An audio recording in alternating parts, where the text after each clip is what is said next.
Bonjour à tous, je suis le docteur Ruben Sora et à travers mon site web, je vais vous présenter les différentes facettes de mon métier.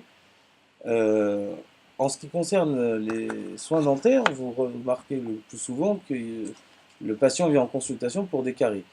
Ces caries, elles peuvent atteindre le nerf comme elles peuvent être plus superficielles et atteindre uniquement les tissus moins l'émail et la dentine. Donc pour les tissus où on peut récupérer la dent, on fait de la dentisterie conservatrice, c'est-à-dire qu'on va réaliser une obturation avec des résines composites le plus souvent, voire de l'amalgame ou des ciments berionomères. Dans le cas contraire, où la carie est plus profonde et qu'on est proche du nerf, on va réaliser un traitement radiculaire de cette dent, voire appelé comme, dans un langage plus scientifique le traitement endodontique, appelé plus vulgairement la dévitalisation. Plus le nombre de parois de la dent est atteinte, plus elle est fragile. À partir de là, nous réalisons une couronne. Cette couronne, elle a pour fonction de rétablir la fonction, la mastication, euh, l'occlusion, c'est-à-dire le rapport intermaxillaire entre le haut et le bas. Et cette couronne, elle peut nécessiter la plupart du temps d'un inlay-corps. Un inlay-corps, c'est un faux moignon avec une vis que l'on scelle dans un des canaux les plus larges et il permet d'augmenter la rétention de cette couronne. C'est ce qu'on fait le plus souvent. Dans le cas où il y a des dents absentes, ou plus élaborées, il y a beaucoup de dents absentes, on peut proposer la prothèse amovible, c'est-à-dire qu'on réalise on va dire un dentier, entre guillemets.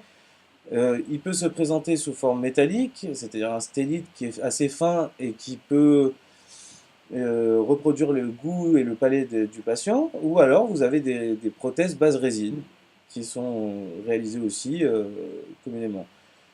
Dans le cas où il n'y a plus de dents, on réalise des prothèses complètes.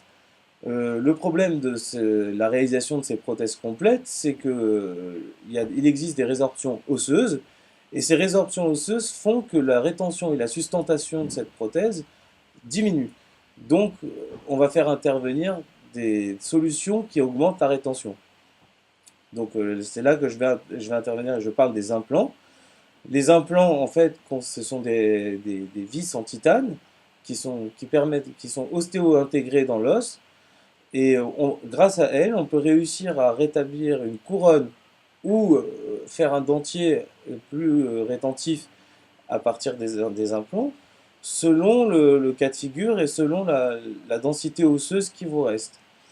En dehors de cette partie de la dentisterie, donc que je parle de la carie, il peut avoir des atteintes, ce qu'on appelle du parodonte. Le parodonte, c'est la maladie des gencives et de l'os parodontal qui est autour de la gencive et qui est à l'origine du déchaussement dentaire.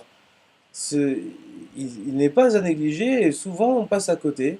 Euh, un entretien et un examen régulier chez le chirurgien dentiste permet de voir l'évolution osseuse et diagnostiquer cette parodontite et pouvoir prendre en charge ces patients de manière à ce qu'ils évitent de perdre toutes leurs dents à un âge beaucoup trop tôt.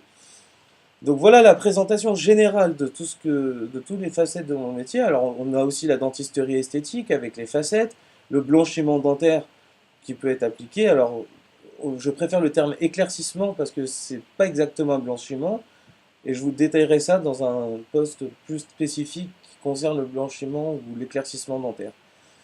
Voilà la petite synthèse de mon métier et j'espère que vous avez bien compris et que ce soit assez clair pour vous. Je vous remercie à tous et puis bonne fin de journée.